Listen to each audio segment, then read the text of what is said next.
Assalamualaikum warahmatullahi wabarakatuh. Nama saya Sabilatul Asma Andani, NPM 18110-119 dari kelas JPI semester 6. Video ini saya buat untuk memenuhi tugas ujian tengah semester mata kuliah Kapita Selekta Pendidikan Islam yang diampu oleh Ibu Eka Suci Indriasari MPDI.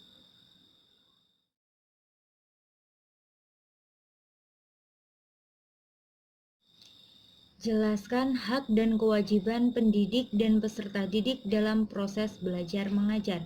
Yang pertama yaitu pendidik. Hak pendidik yaitu mendapatkan gaji atau menerima gaji.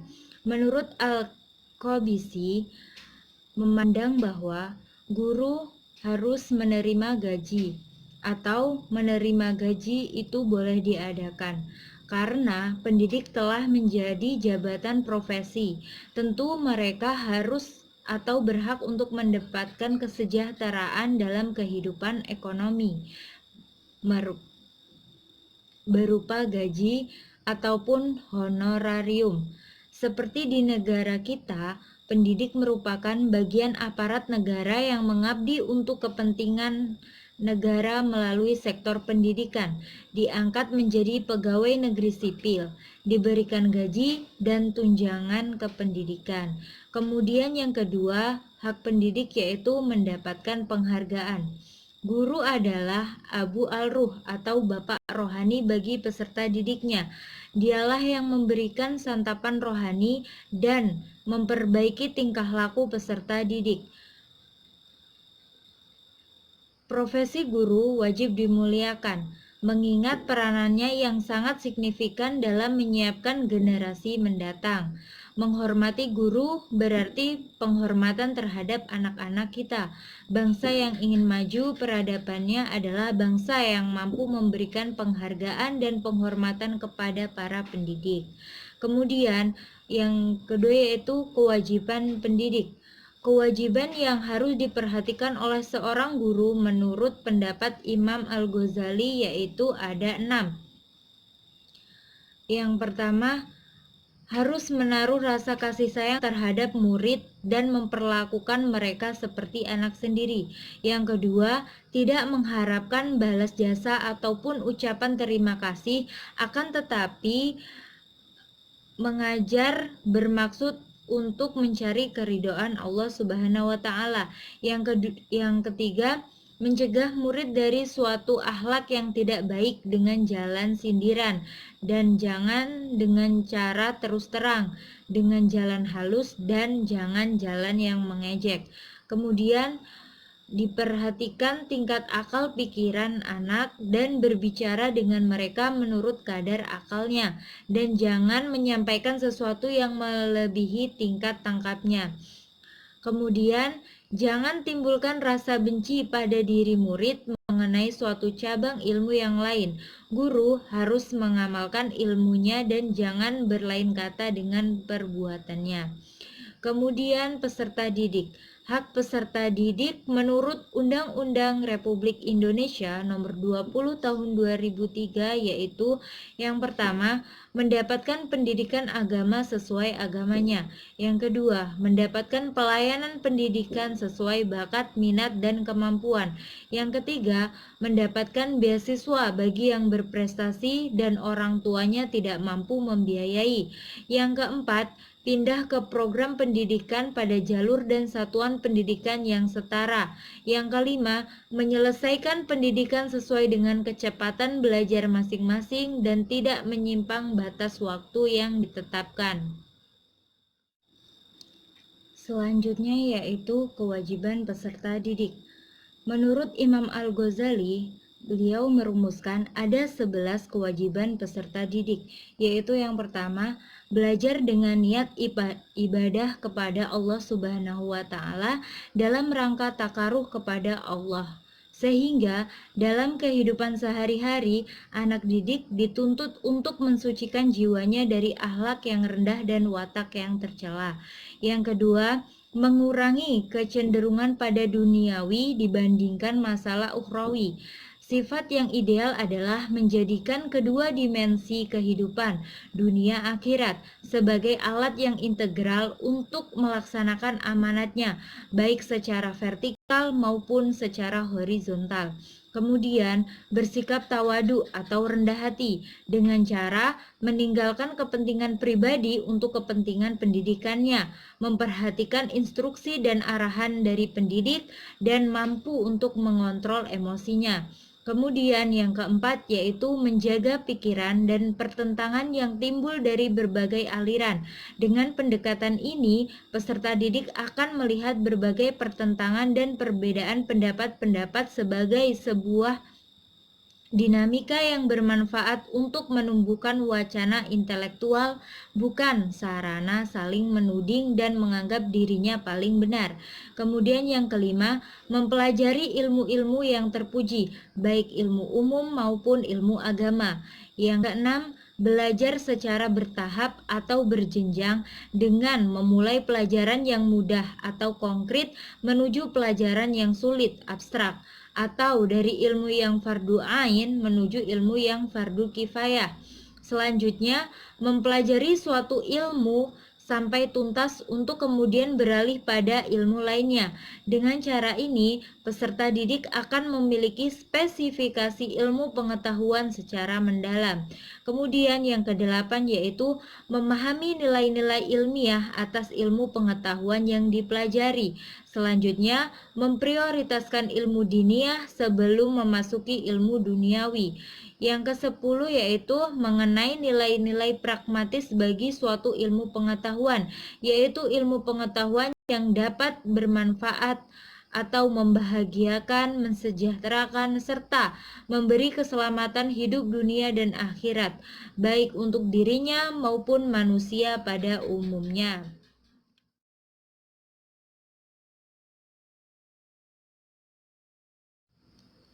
Jelaskan apa saja hambatan yang sering terjadi dalam proses belajar mengajar dan bagaimana solusinya dari masing-masing hambatan tersebut. Di dalam proses belajar mengajar tentunya pasti ada hambatannya. Hambatan yang sering terjadi dalam proses belajar mengajar yaitu antara lain peserta didik tidak kondusif di dalam kelas. Kemudian, peserta didik sulit memahami materi yang kita sampaikan. Untuk mengatasi dari hambatan-hambatan tersebut, seperti peserta didik yang tidak kondusif di dalam kelas, kita sebagai guru harus mempunyai tips atau trik-trik solusi untuk memecahkan masalah, yaitu seperti yang pertama, sampaikan aturan dengan tegas namun dengan penuh empati. Kemudian yang kedua, bangun komunikasi yang baik dengan siswa dan orang tua. Yang ketiga, libatkan siswa dalam membuat aturan. Seperti contohnya sebelum memulai pembelajaran, membuat kontrak belajar. Yang keempat, amati dan pahami perilaku setiap siswa. Yang kelima, berikan motivasi terhadap siswa. Yang keenam, ubah strategi belajar yang menarik agar peserta didik dapat tertarik dalam proses belajar mengajar. Kemudian, solusi untuk peserta didik yang sulit memahami materi yang kita sampaikan yaitu yang pertama dengan mengubah metode pembelajaran. Yang biasanya kita menggunakan metode ceramah, kita ubah dengan metode yang lebih menarik, seperti menggunakan metode diskusi, tanya jawab, dan metode menarik lainnya. Kemudian, gunakan media pembelajaran yang sesuai dengan karakteristik peserta didik. Menggunakan media yang sesuai dengan karakter peserta didik. Misalnya, peserta didik usia SD atau SMP itu kan masih karakternya masih suka bermain-main atau masih terbawa dengan TK yang jenjang sekolah dasar. Nah, bagaimana kita menggunakan media pembelajaran yang sesuai dengan usianya, yaitu seperti menggunakan media audiovisual atau media bergambar yang sekiranya dapat menarik perhatian si peserta didik. Kemudian gunakan konsep yang menarik dalam materi pelajaran. Jadi dalam menyampaikan pelajaran kita harus menggunakan konsep yang menarik, atau menyampaikan materinya tidak berbelit-belit agar si peserta didik tidak kesulitan dalam memahami materi.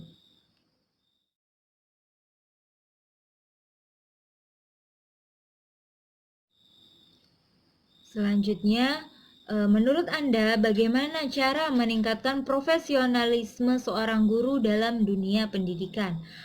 Ada berbagai upaya atau cara untuk meningkatkan profesionalisme guru yang telah ditempuh oleh pemerintah, instansi pendidikan, dan para guru tentunya.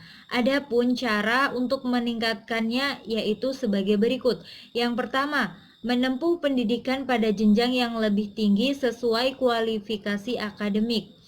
Hal ini berdasarkan dengan Undang-Undang Guru Dosen bahwa guru untuk mendapatkan kompetensi profesional harus melalui pendidikan profesi, dan guru juga dituntut untuk memiliki kualifikasi akademik minimal S1 atau D4. Apalagi pada saat sekarang ini perkembangan dunia pendidikan dan sistem pendidikan semakin meningkat. Dengan melanjutkan tingkat pendidikan, diharapkan guru dapat menambah pengetahuannya dan memperoleh informasi-informasi baru dalam pendidikan, sehingga guru tersebut mengetahui perkembangan ilmu pendidikan. Kemudian, upaya untuk meningkatkan profesionalisme guru yaitu dengan program sertifikasi guru. Salah satu upaya untuk meningkatkan profesionalisme guru adalah melalui sertifikasi, di mana dalam sertifikasi tercermin adanya suatu uji kelayakan dan kepatuhan yang harus dijalani seorang guru terhadap kriteria-kriteria yang secara ideal telah ditetapkan. Kemudian, memberikan diklat dan pelatihan bagi guru.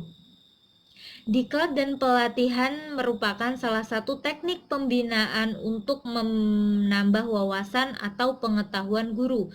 Kegiatan diklat dan pelatihan perlu dilaksanakan oleh guru dengan diikuti usaha tindak lanjut untuk menerapkan hasil-hasil diklat dan pelatihan.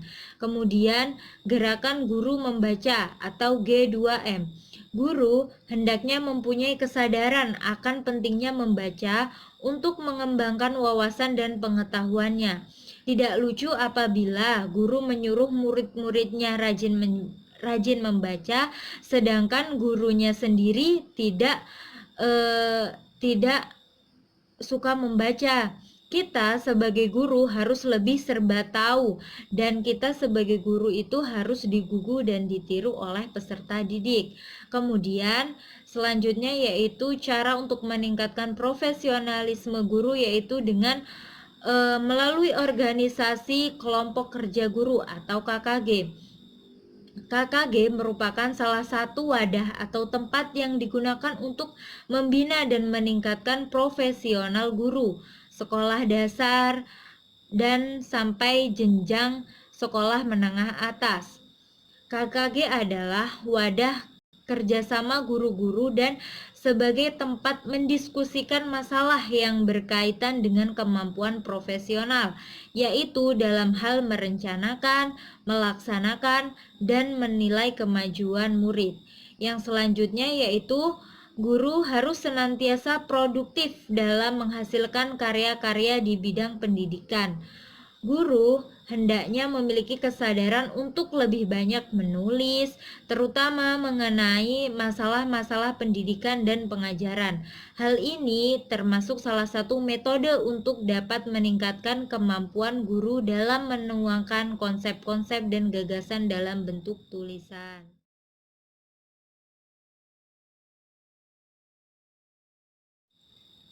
Jelaskan bagaimana upaya sebagai calon pendidik untuk meningkatkan mutu pendidikan di masa mendatang dan berikan contohnya.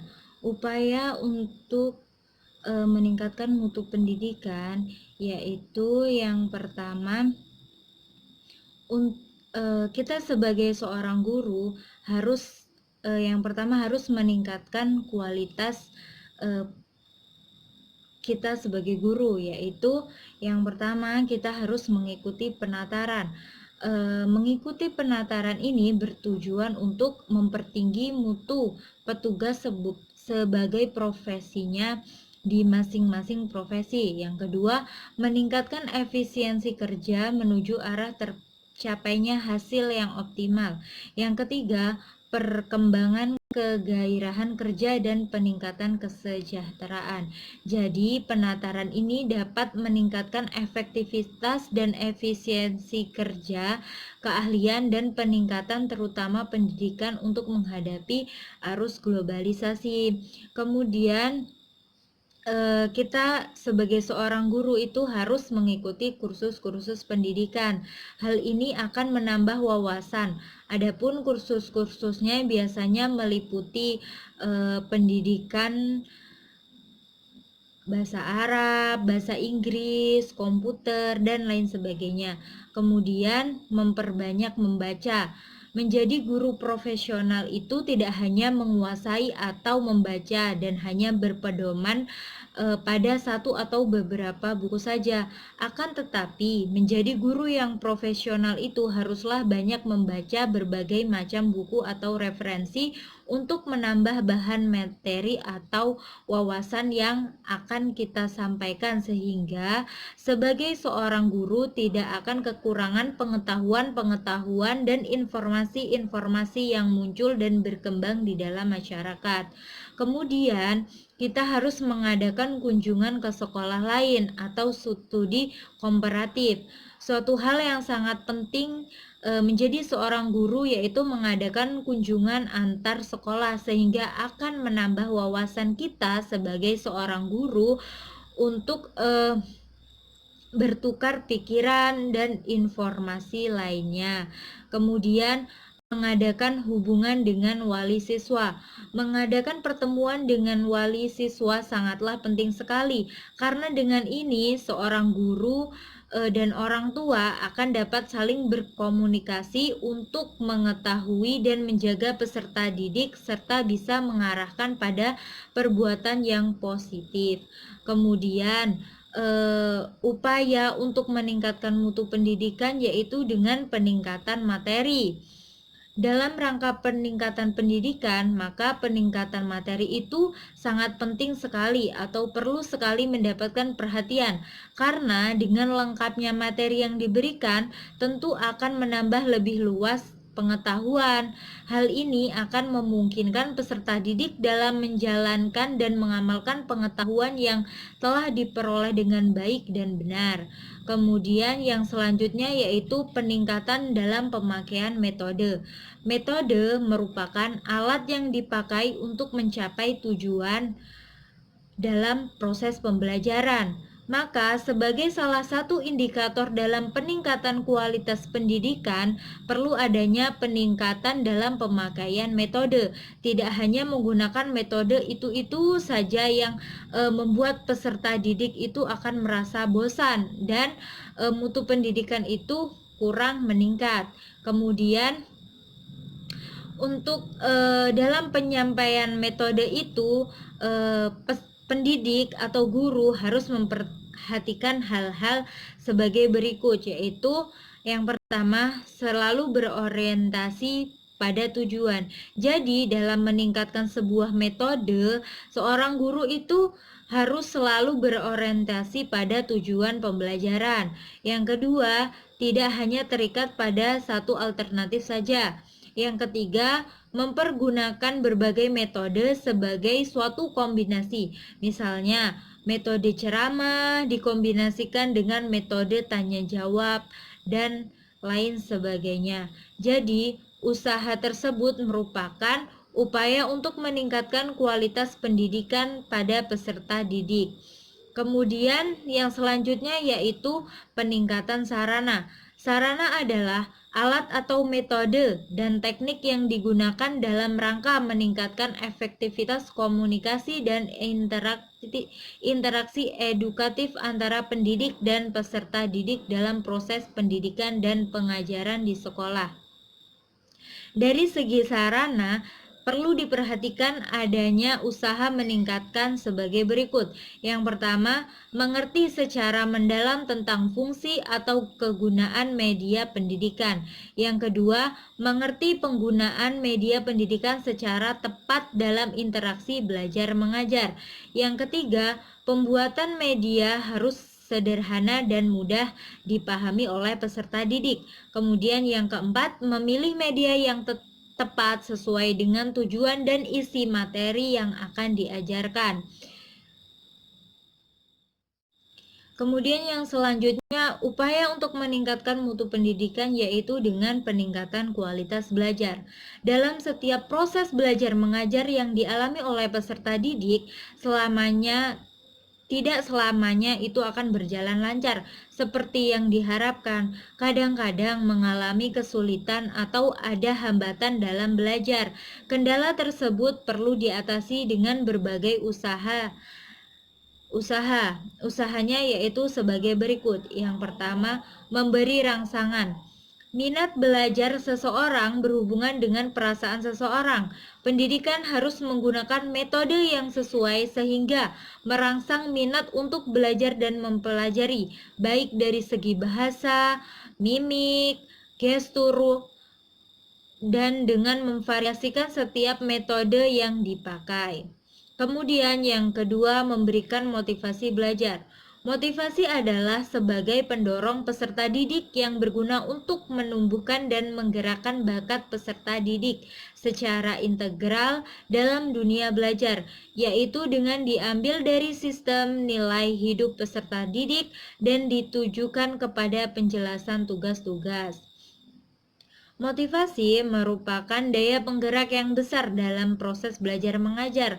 Motivasi yang diberikan kepada peserta didik dapat berupa memberikan penghargaan. Contohnya, apabila peserta didik diberikan pertanyaan atau soal oleh seorang guru dan menjawab benar, kemudian diberikan penghargaan seperti misalnya mendapatkan hadiah pulpen atau mendapatkan pujian yang baik-baik dari guru. Hal ini bertujuan untuk memberikan dorongan kepada peserta didik untuk dapat lebih semangat dalam proses belajar selanjutnya. Kemudian memberikan hukuman. Pemberian hukuman ini bersifat mendidik, artinya bentuk hukuman itu sendiri berkaitan dengan pembelajaran. Hal ini bertujuan untuk memperbaiki kesalahan. Kemudian mengadakan kompetisi dan lomba. Pengadaan ini digunakan untuk meningkatkan prestasi peserta didik, untuk membantu peserta didik dalam membentuk mental yang tangguh. Selain pembentukan pengetahuan untuk membantu proses pengajaran yang selalu dimulai dari hal-hal yang nyata bagi peserta didik.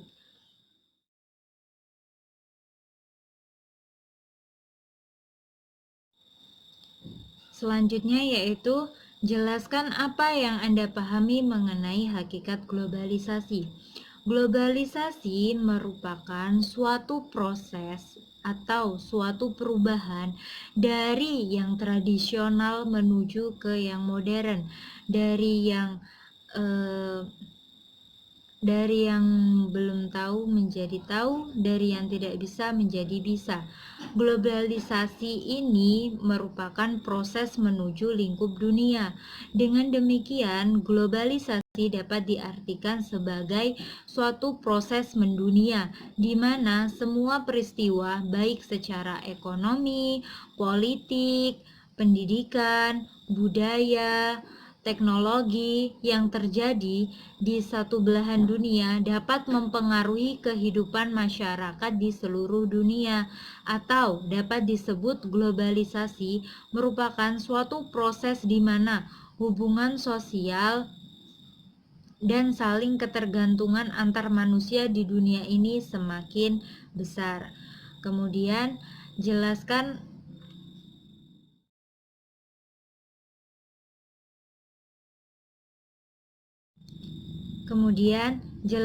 apa saja dampak dari globalisasi terhadap tradisi pesantren. Berikan contohnya. Globalisasi dapat berdampak pada dunia pesantren atau dunia pendidikan di pesantren. Contohnya yaitu dimulai dari sistem pembelajarannya. Sebelum adanya globalisasi atau perubahan ke arah yang modern, sistem pembelajaran di pesantren itu menggunakan metode seperti sorogan, bandongan, dan wetonan. Sorogan sendiri yaitu metode di mana peserta didik maju satu persatu membaca kitab. Kemudian seorang kiai atau gurunya itu menyimak dari pengertian kitab yang telah diartikan oleh si santri. Kemudian kiainya membenarkan apabila terdapat arti yang salah. Selanjutnya metode bandongan yaitu kiai membacakan kitab, kemudian santrinya memberikan arti di dalam kitab tersebut.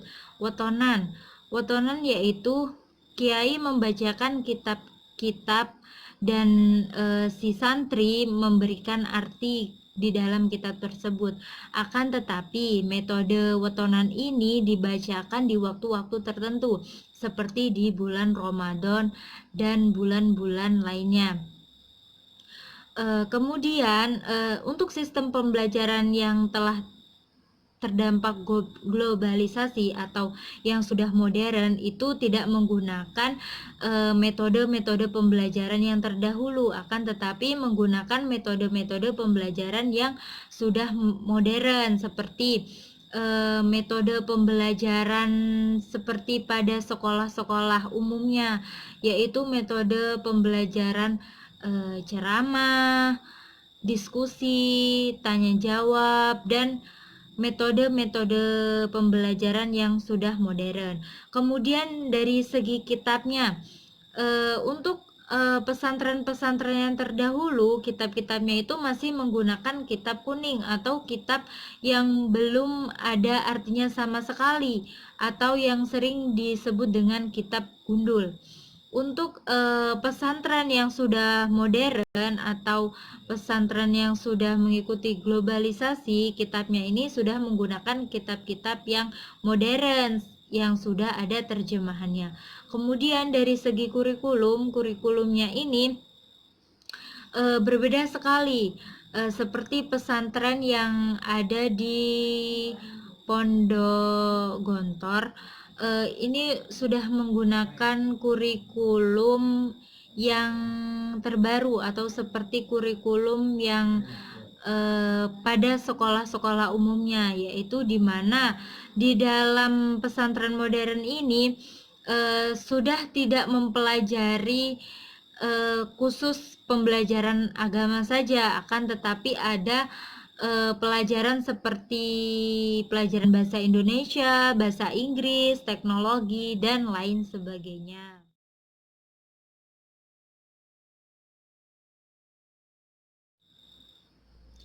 Jelaskan dasar dan tujuan pendidikan Islam transformatif.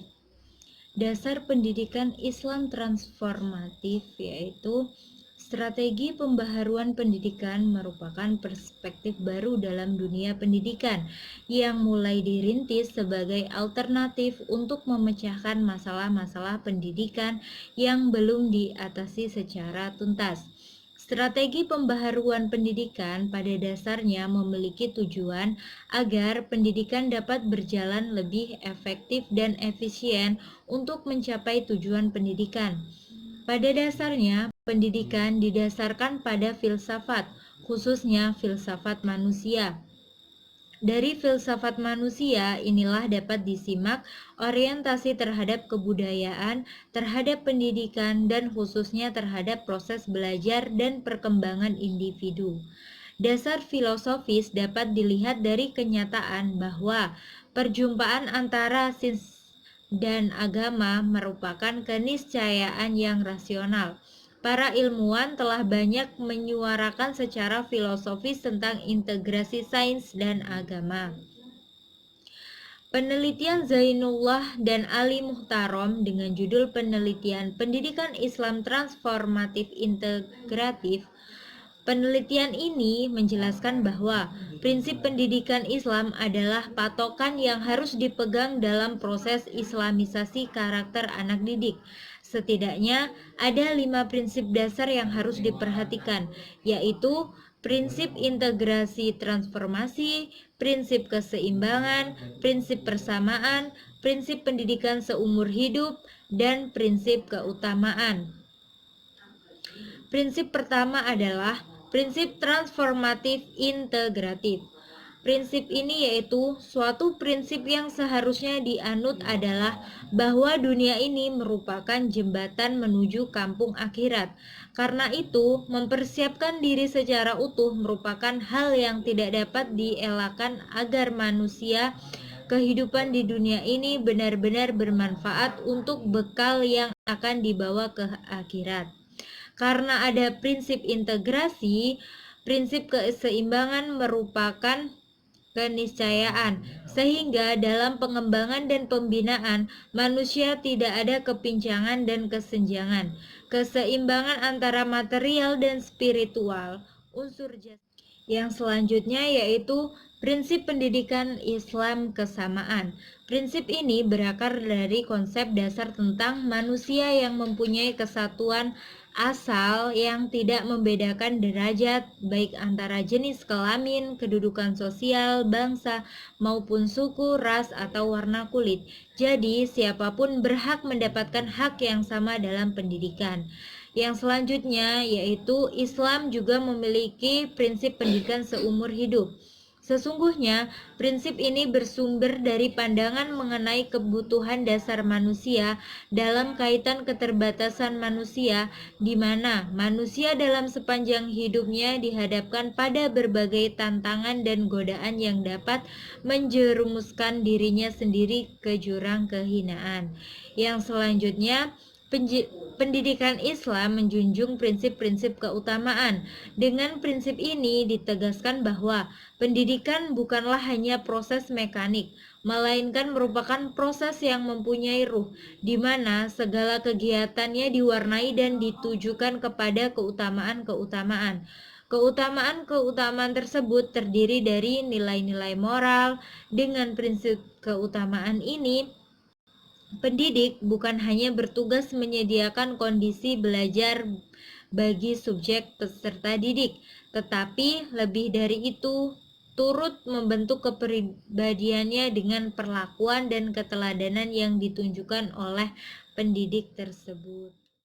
Selanjutnya yaitu tujuan pendidikan Islam transformatif. Tujuan pendidikan Islam transformatif tidak hanya berorientasi vertikal dengan ritual individual dan kesalihan, yakni takwa juga mempunyai makna kesalihan horizontal kepada Tuhan Yang Maha Esa.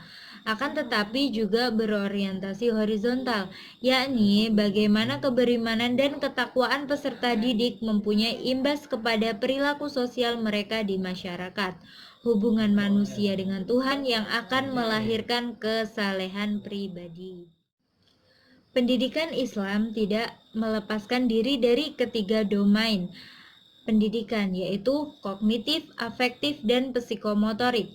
Kebebasan dalam Islam diukur menurut kriteria agama, akhlak, tanggung jawab, dan kebenaran. Keempat inilah yang menjadi pembatas agar kebebasan tidak mengarah kepada anarki. Akhirnya, pendidikan Islam juga harus mampu mengantisipasi masa depan umat Islam yang akan berhadapan dengan berbagai ideologi besar dan tantangan-tantangan lain. Adapun secara luas tujuan pendidikan Islam adalah yang pertama, Pendidikan harus mampu membangun keilmuan dan kemajuan kehidupan yang integratif, antara lain spiritual, moral, dan material bagi kehidupan manusia. Kemudian, pendidikan harus disusun atas dasar kondisi lingkungan masyarakat, baik kondisi masa kini maupun kondisi masa yang akan datang. Karena perubahan kondisi lingkungan merupakan tantangan dan peluang yang harus diproses secara cepat dan tepat. Yang selanjutnya, pembaharuan pendidikan harus diupayakan untuk memberdayakan potensi umat yang disesuaikan dengan kebutuhan kehidupan masyarakat. Yang selanjutnya, pendidikan harus lebih diorientasikan pada upaya pendidikan sebagai proses pembebasan pendidikan, sebagai proses pencerdasan, pendidikan menjunjung tinggi hak-hak anak, pendidikan menghasilkan tindakan perdamaian, pendidikan sebagai proses pemberdayaan potensi manusia, pendidikan menjadikan anak berwawasan integratif, pendidikan sebagai wahana membangun watak persatuan, pendidikan menghasilkan manusia demokratis, pendidikan menghasilkan manusia peduli terhadap lingkungan.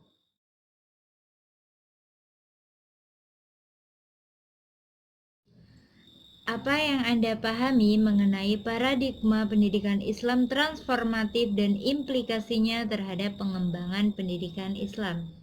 Pendidikan Islam berbeda dengan pendidikan Barat sekuler, terutama karena pendidikan Islam tidak hanya didasarkan atas hasil pemikiran manusia dalam menuju kemaslahatan umum atau humanisme universal.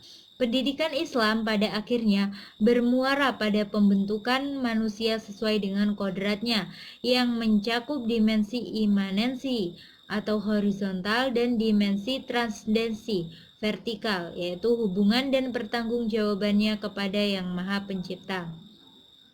Pembaharuan pendidikan adalah satu-satunya pendekatan untuk penyelesaian jangka panjang atas problem-problem yang dialami masyarakat-masyarakat Islam saat ini, yaitu berupa dikotomi mental dan kehidupan pribadi maupun sosial yang terpecah belah, yang berakibat kekacauan dalam segala usaha dan frustasi, serta krisis yang melumpuhkan kehidupan. Walaupun demikian, ia mengakui pembaruan pendidikan tidak tercapai dalam waktu semalam saja. Oleh sebab itu, sudah pada waktunya apabila kita meninjau kembali paradigma-paradigma yang telah mendasari krisis pendidikan Islam kita. Paradigma baru pendidikan sebagai alternatif pengembangan pendidikan pada masa depan, diantaranya yaitu paradigma sistematik organik, paradigma holistik integralistik, paradigma humanistik, paradigma idealistik transformatif. Demikianlah video ini saya buat. Apabila dalam menjawab pertanyaan-pertanyaan di dalam video ini saya terdapat banyak sekali kesalahan dan kekurangan, saya mohon maaf yang sebesar-besarnya.